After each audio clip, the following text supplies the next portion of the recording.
What's going on, y'all? This your boy Black Dash 813, Mr. Dentarius Lock himself. Um, you guys follow me on Snapchat, Instagram, and Twitter. Black Dash 813, the word dash, and the last three numbers. Make sure you grab those 813. Coming to you guys with another video. This time I'm talking about the free agency additions that we picked up throughout this off season. Big, big pickups, as we all know. We've been talking about for the past months. So, we did a bit like I told you in the last video. We did some big things. In a draft, we picked up some pieces, but these free agents pickups that we did, they're pretty nice, man. Like I really like them. I think they're gonna make huge impacts.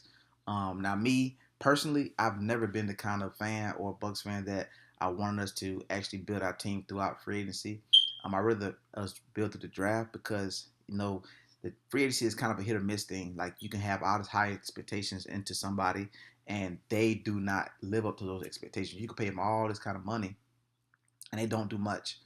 So it's kind of similar to the draft, but it's like you can waste a lot more money doing it through free agency. So I wasn't a huge fan of that and never have been. But these few pieces that we picked up, I really do like. So one of the few times that we've actually hit big, we made like deep like moves in the playoffs, and we won a super. Like back when we won at 02, like the people that we had on the offense specifically, we picked up from different areas in the defense as well. I mean, Simeon Rice, we didn't draft him. We picked him up. Michael Pittman, we got him from Arizona.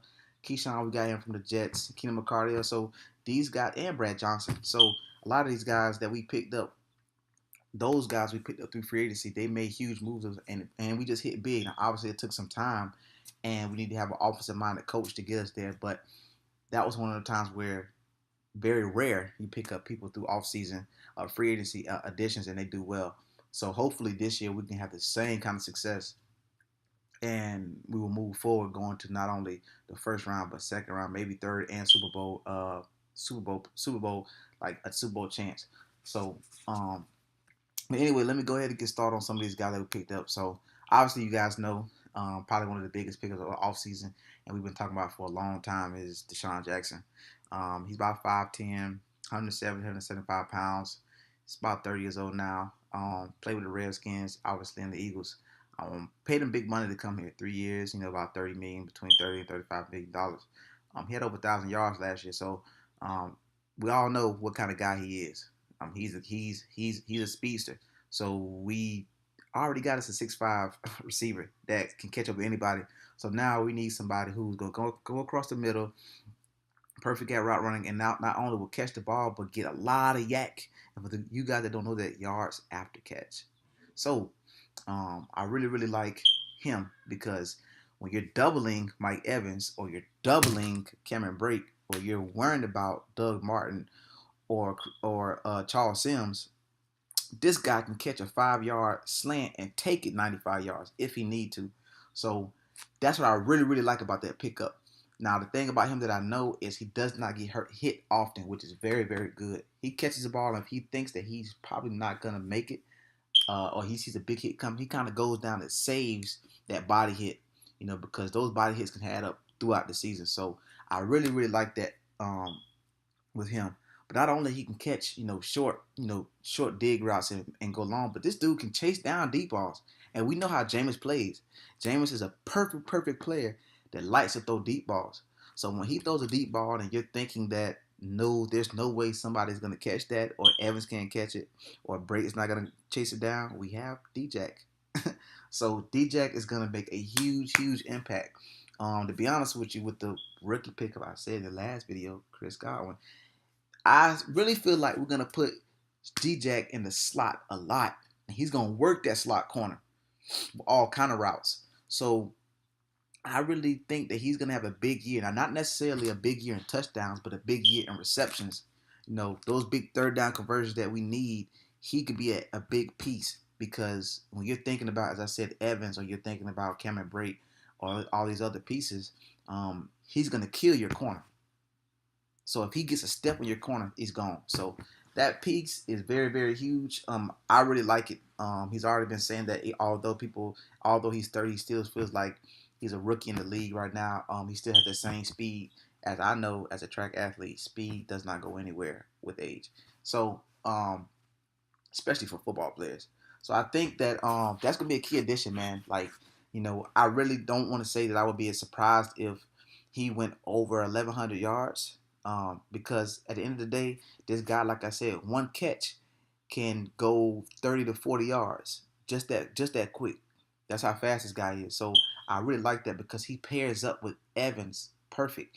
I mean, if you see the wallpaper that they already have, both of them back to back and looking at the camera, like, this duo is going to be very, very dynamic. So expect for these two to cause a lot of problems. And mind you, as I said, Chris Godwin and OJ and Brake are still going to be on the field at the same time. So next person I'm gonna go ahead and talk about, also coming from Washington, is they have him listed as a defensive end, but to me personally, this dude 6'2", 320, between 320 and 330. He can be your D tackle as well. He's gonna be in rotation with that. It's Chris Baker, from the Redskins. He's 29, still very young.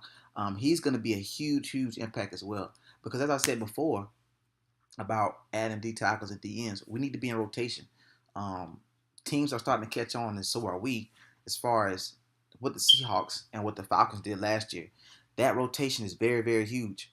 We need to have rotation so Jerry McCoy, Noah Spence, Robert Ayers, these guys can get their rest at times. And not only are they getting these rotations, we're putting in guys that are rotating with them that can do as much damage.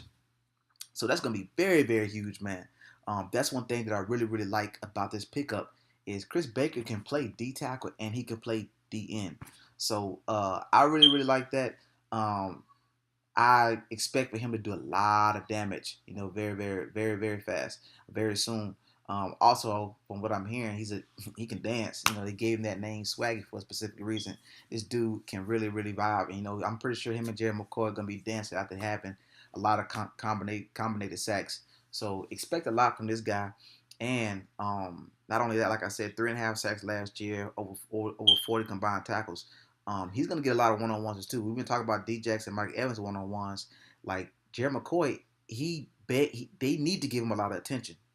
Him and Ayers. So Baker is going to get a lot of one-on-ones. So expect for those 3.5 sacks to go up a lot. Another person that we got that not many people are really talking about is J.J. Wilcox, safety.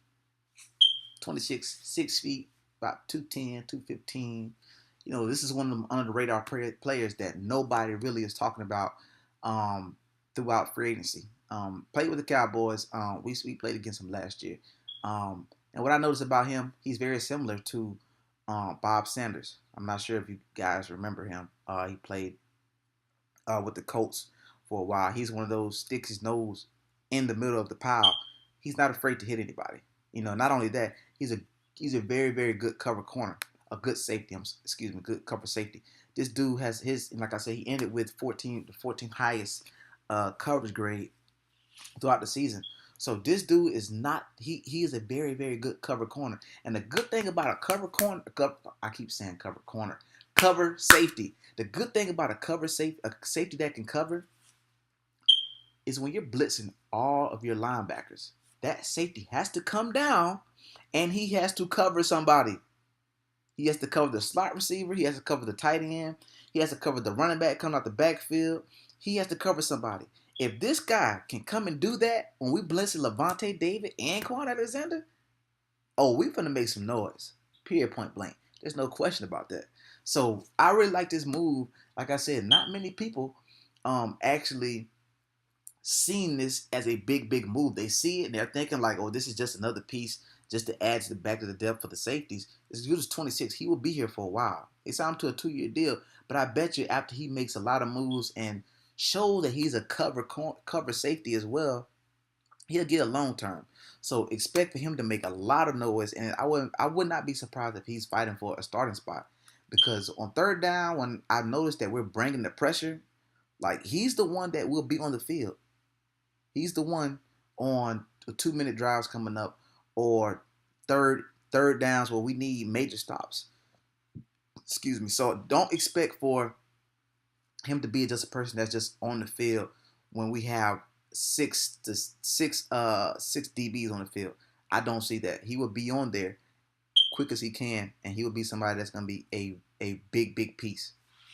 So I really like that as well. Another person that I think is a decent pickup, but this guy is just going to be there for the backup role. Ryan Fitzpatrick. I mean, Ryan Fitzpatrick is a person that I feel like at the end of the day, this guy is going to be a very good um, backup, and he's going to sit there and he'll be a backup because just like when we had Mike Glennon, I think that was one reason why we came and got Ryan Fitzpatrick because he's going to be the person that is going to be sitting there uh, backing up Jameis and making sure that everything goes well. If knock on wood, if something happens, he can come in and play. I think he can play exceptionally well. I'm not saying he's going to go out there and be Aaron Rodgers or Jameis, but I think he can go out there and play pretty decent to keep us in games. And we will definitely see a lot of that, I'm sure, during the preseason. So that was a nice pickup as well. Another person that we got, kicker Nick Folk, also from the Jets. Signed him to a 1 year deal. But honestly, like I said, I seen that he was over 80% in field goals made last year. But I think for him, he's just here mainly because of the competition with Roberto Aguayo. I mean, I think they brought him in specifically for that. They're going to be going at it back and forth throughout camp. As you see, they're already coming out with a lot of noise as far as the kickers being a lot of competition. So I think also during Hard Knocks, I think that'll be something that they will keep a big note on. They'll probably be having a lot of scenes on that. But I really think, like I said, he is here for the competition. Now, he could win the job, but I think that him and Aguayo are going to go back and forth, and it'll make a huge, huge difference going into the regular season for both of them. We got a guy, long snapper, named Garrison Sanborn. Not many know who this is. Long snapper, he's about 30, 31. Got him from the Bills. I think one thing that he's going to do is he's going to be a huge piece as well. People look at the big positions that we talk about, the receiver or the corner as big weapons, but also long snap and those small positions are very important as well. So we're going to need him to be a very, very key piece to make sure things are going well, getting the ball to the punter, and make sure there's no issues with that. So I think he is going to be a key piece as well. Another person that we got added to the depth of the DBs is Robert McClain. He played with the Panthers and the Chargers last year. And this guy, I think he's going to be a person that come in to replace Alternative Werner. I always got his name wrong for some reason.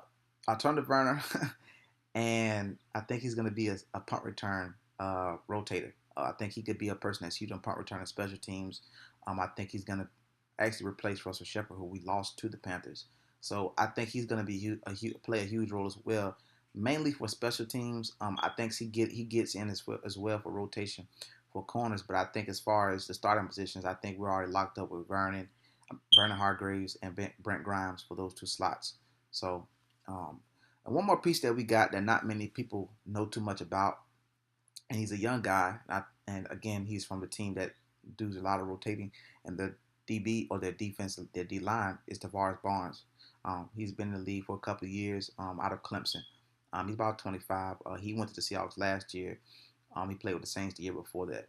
Now, I think one reason why I think they brought him in is again the same reason why they brought Chris Baker in. A similar reason for the rotation of the corners. I'm sorry, excuse me, not corners. D linemen. We need rotations in the D line. Jerry McCoy, Robert Ayers, Noah Spence, William Golston, Chris Baker. These guys are going to need some rest at some point. We need to be able to rotate these guys. Like McDonald, all these guys need to have some kind of rotation. They need to rest. If we can rest these guys and rotate them and get the same kind of production from the other guys, the second string, the third string, that's going to help us out throughout the whole season. So that would be perfect if we can get that. That would be very, very huge. So I'm really hoping, like I said, this guy, I'm pretty sure, watch out for Tavares Barnes, Tavares Barnes. We will see a lot of him throughout the preseason as well. I think that he is going to be a person we're going to see a lot throughout a lot of games. Hopefully, he's a person that makes this team and joins that rotation. We still have Jacquez Smith. We have a lot of guys still, but we need to be rotating these guys, because if we can rotate these guys, when big key downs come around, we got the fresh guys. That is going to play a huge, huge role. Huge, huge role. You see it happen with the Falcons. You see it happen with the Seahawks. They rotate their D line, and these guys are fresh throughout the whole season. So But I really think, like I said, man, that's huge. I really think that plays a huge part for us. He comes in, gets in that rotation line. Um, we're good, man. I mean, like I said, these pieces that we picked up are going to play a role once they make the team. Like I said, Jason Light, Dirk Cutter, and Mike Smith, they're not just picking up pieces for just the future. They're picking them up for right now as well. So I really like what we are doing. Simple as that. I like what we're doing. It's gonna be a lot going on this season. So just don't be surprised if we have a dominant defense and a dominant offense. So just be ready because we are definitely going to the playoffs.